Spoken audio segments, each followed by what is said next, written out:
جس دن ظالم اپنے ہاتھ کاٹ کاٹ کھائے گا اور کہے گا کہ اے کاش میں نے پیغمبر کے ساتھ رستہ اختیار کیا ہوتا،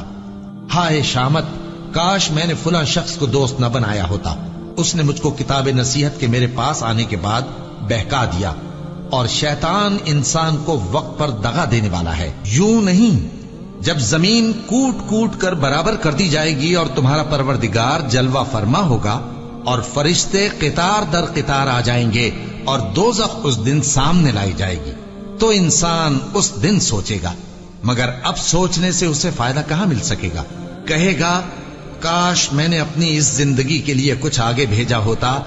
تو اس دن نہ کوئی اللہ کے عذاب کی طرح کا عذاب دے گا اور نہ کوئی اس کے جکڑنے کی طرح جکڑے گا۔ جس دن ان کے چہرے آگ میں الٹ پلٹ کیے جائیں گے تو کہیں گے